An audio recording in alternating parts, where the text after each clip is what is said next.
그런 기술이 생긴다면 영생을 할 수도 있겠죠. 요새는 생각이 확 바뀐 게 이게 영생 연구가 되더라도 생명과학적으로 본 죽음은 정확히 어떤 과정을 의미하나요? 생물이라고 하는 걸 다세포 생물과 단세포 생물로 나눌 수 있을 거예요. 단세포 생물이면 단순하죠. 세포 하나로 살고 있는 생명체예요. 대표적으로 원핵 생물인 세균이 여기에 해당하죠. 이런 친구들의 죽음은 되게 단순해요. 그러니까 세포막이 터진다거나 해서 이제 세포의 안팎의 경계가 사라지면 그 세포 안에 있었던 단백질도 흘러버릴 거고 세포만이 가지고 있던 농도를 잃어버리기 때문에 생명활동을 할 수가 없어요. 그러면 세균은 죽은 거죠. 그래서 항생제들이 이런 식으로 작동을 합니다. 세포막이다 아니면 그 밖에 있는 세포벽을 깨트려요. 그러면 이제 세균이 터지고 그러면 그 세균은 죽게 되는 거죠. 그런데 다세포 생명체 같은 경우에는 얘네들은 시스템이에요. 세포가 하나하나 더 모이게 되어서 서로 연결이 되고 그들이 서로 각자를 조절하는 그런 시스템이 되는 거죠. 그래서 이런 다세포 생명의 죽음은 그 시스템이 무너지는 거예요.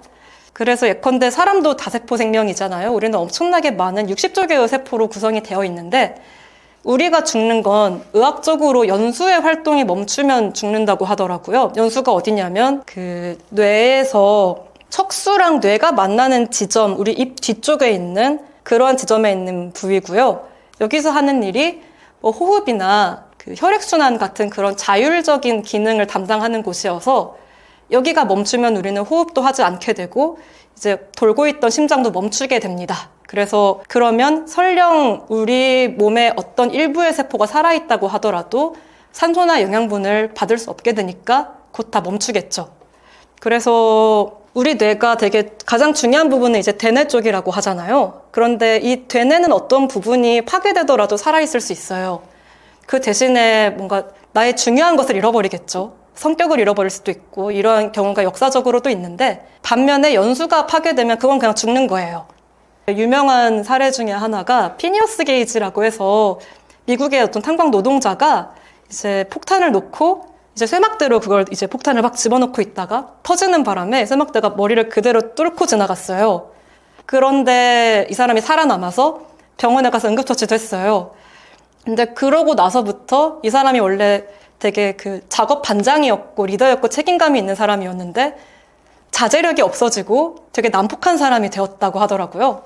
그래서 그 사람은 평생 그 쇠막대를 자기 머리를 뚫은 쇠막대를 들고 다녔고 그러다가 도박하고 뭐하고 이러면서 원래 그 반듯한 모습을 잃어버리고 불행하게 살다가 죽었다고 했는데 다시 얘기하면 이제 되뇌가 약간의 파괴되는 거는 생존에는 그렇게 큰 게 문제가 되는 일은 아니다. 우리 몸의 시스템을 담당하고 있는 건 연수라고 하는 기관이다. 세포가 스스로 생명을 끊기도 한다던데 사실인가요?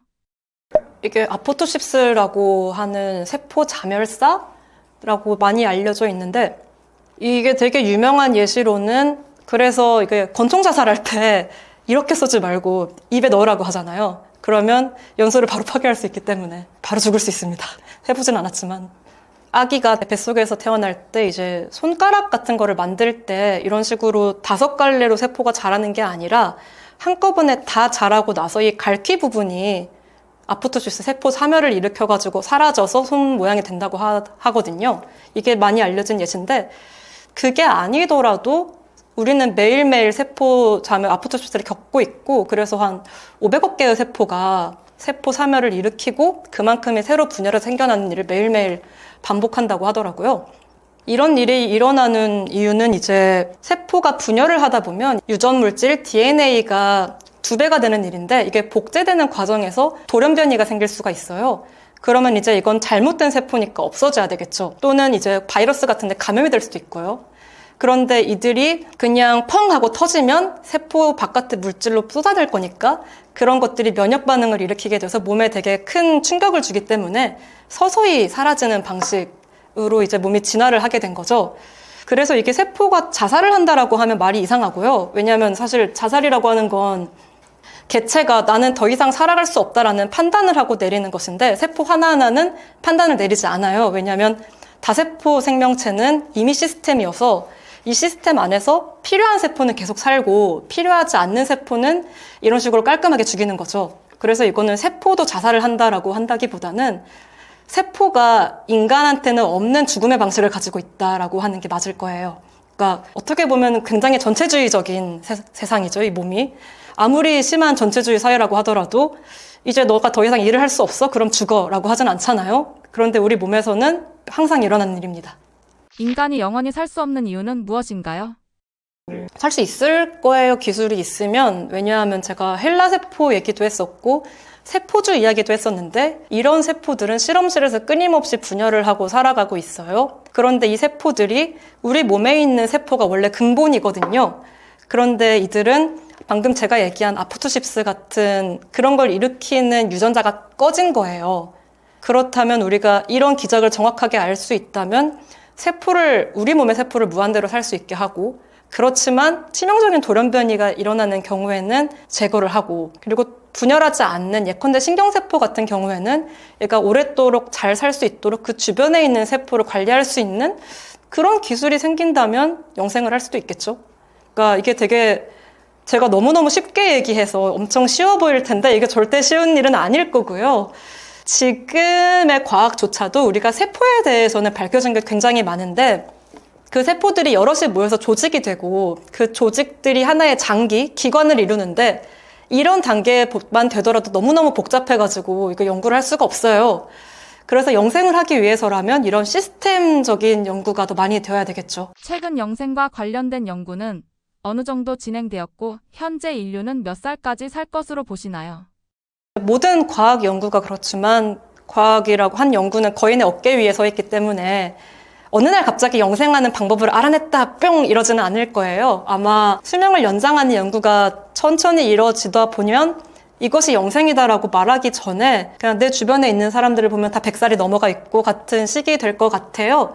그 예시로 이제 라파마이신이라고 하는 약물이 되게 유명한데 이게 제약회사 사람들이 이스터섬이라고 저기 남미 쪽에 있는 모아이 석상으로 유명한 곳인데 여기에 제약회사 사람들이 간 적이 있어요. 이들이 새로운 물질을 찾아서 자기들이 만들 만한 거는 다 만들었고 찾아볼 만한 거 다 찾아봤는데 새로운 물질을 만드는 건 이제 맨바닥에 헤딩을 하는 일이니까 너무 어렵고 그렇다면 사람의 손이 거의 닿지 않는 곳에서 미생물을 찾아내서 그 미생물이 만드는 물질을 조사해보면 어떨까 하고 그냥 드립다 그 섬에 간 거죠. 그래서 그 이스터 섬에서 흙을 긁어서 실제로 새로운 미생물을 찾아냈고 그 미생물이 만들어낸 물질을 이 약물로 만든 거예요. 그래서 이 이스터 섬이 그 원주민 말로는 라파누이라고 하기 때문에 라파를 가지고 오고 이제 뭐 항암제나 항생제를 만드는 마이신이라는 말을 붙여가지고 라파마이신이라고 하는 물질을 만들어냈고 이 물질이 초기에는 면역의 억제제로 쓰였어요. 이제 면역을 억제한다라고 하면 좀 이상하게 들릴 수도 있는데 왜냐하면 면역은 굉장히 필요한 반응이니까 이게 장기 이식에 쓰이는 약물이었거든요. 그러니까 남의 장기가 내 몸에 들어오면 이게 당연히 바깥 물질이라고 인식을 해서 몸에 염증 반응이 엄청 크게 일어나서 보통은 오래 살지 못해요. 이럴 때 라파메이신과 같은 면역 억제 물질을 넣어줘서 면역 반응을 잘 일어나지 않도록 해서 장기를 정착을 시키는데 이러면 이제 외부 감염에도 취약해지니까 굉장히 조심을 해야겠죠. 그런데 이 라파마이신을 쓰고 나서 이게 잘 듣는 건 알겠는데 어떤 원리로 이게 이루어지는 거지? 하는 식으로 이제 연구가 거꾸로 되게 되었고 이거를 하다 보니까 이 라파마이신이 수명 연장하는 기능이 있다라는 거를 알게 된 거예요. 그래서 뭐 초파리나 효모나 생쥐까지도 이게 다 걸돼요. 그래서 적게는 20%에서 많게는 60%까지 평균 대조군의 평균 수명보다도 오래 살게 되었다고 하더라고요. 그래서 이게 사람을 대상으로는 연구를 할 수가 없죠. 왜냐하면 대조군과 실험군을 만들어가지고 사람을 상대로 이렇게 못하니까요. 대신에 이제 라파마이신을 섭취하는 군은 있으니까 그런 사람들을 상대로 사후조사 같은 거를 하게 됐는데 모르겠다가 연구의 결과이긴 하지만 이 사실을 알고 보면은 이게 큰 부작용은 없는데 수명을 연장하는지는 모르겠다. 근데 실험실에서 동물들 가지고 해보면 된다라고 하니까 이제 알게 모르게 사람들이 라파마이신을 섭취하고 있다고 하더라고요. 근데 제가 알기로 근데 수명 연장하겠다고 막 실리콘밸리에 나온 회사들 다 망해가고 있다고. 라파마이신이 하는 그 생물학적 기작이 있잖아요. 그런데 사실 그걸 따라하려면 요새 유행하는 그 저속노화 하면 돼요. 고기 덜 먹고 운동 많이 하고 맞아 랍스터 같은 거는 이제 계속 껍데기만 벗기면 계속 오래 살 수 있다고. 그런데 이제 그거를 못하니까 끼워서 죽는 거다 같은 그런 이야기도 저도 들어본 적은 있는데 그런데 영생하는 연구도 제가 실험은 물리적으로 일어난 일이라고 했잖아요. 하기 어려워요. 왜냐하면 예컨대 쥐를 가지고 영생한 연구를 해보자고 합시다. 그러면 늙은 쥐를 가지고 해야겠죠? 그리고 보통의 연구는 유전자를 조작하는 단계에서 시작을 하거든요. 그러니까 유전자 조작 쥐를 만들어서 이제 새끼 때부터 키우는 거죠. 그런데 쥐가 한 수명이 2년 정도 돼요. 그러면 내가 어떤 처치를 가했는데 그것의 결과를 2년 후에 보는 거예요. 이런 식으로 연구하기 굉장히 물리적으로 어려워요. 하물며 사람 같은 경우에는 사람을 상대로 연구를 하려면 어떤 처치를 가한 다음에 뭐 80년, 100년 후를 봐야 되겠죠? 그러니까 이게 노년, 노인이나 아니면 영생 같은 걸 대상으로 하는 연구가 물리적으로 어렵습니다. 그래서 이 분야도 되게 말은 많은데 증거는 많이 없다고 하더라고요. 영생 연구에 대한 작가님의 의견은 무엇인가요? 작가님께서는 영원히 살고 싶으신가요? 어렸을 때는 좀 오래 살아도 좋겠다는 생각을 막연하게 했었는데요. 왜냐하면 기술이 발전하는 거를 보는 게 되게 재밌으니까 그렇다면 앞으로 더 많은 기술이 발전을 할 거고 예컨대 인류는 다시 우주에 나갈 거고 그러면 사회상이 어떻게 바뀔까 같은 걸 지켜보기만 해도 굉장히 재밌겠다는 생각을 했었어요. 그런데 요새는 생각이 확 바뀐 게 이게 영생 연구가 되더라도 사람이 죽기 전에 지구가 망해버릴 것 같아서 그래서 저는 만약에 연구 자금이 흘러갈 수 있다면 그게 인간의 영생보다는 이 기후위기를 해결할 수 있는 쪽으로 연구비가 흘러가야 된다고 생각을 합니다. 그래서 예컨대 생명과학 쪽에서도 이제 탄소 고정을 더 많이 할 수 있는 효율적인 미생물을 개발하는 연구 같은 게 이루어지고 있거든요. 그러니까 대기상에 이산화탄소가 너무 많아서 지금 온실효과가 일어나고 있는 거니까 그리고 식물이 광합성을 한다는 자체가 이제 이산화탄소를 포도당으로 바꿔서 대기 중에 이산화탄소를 실질적으로는 동화시킨다 그러니까 산소를 모으는 일인데 식물이 우리가 많이 없앴죠. 그리고 그만큼 화석연료를 태우고 있고 하니까 그 광합성으로 이산화탄소를 없애는 게 이제 못 따라가는 거예요.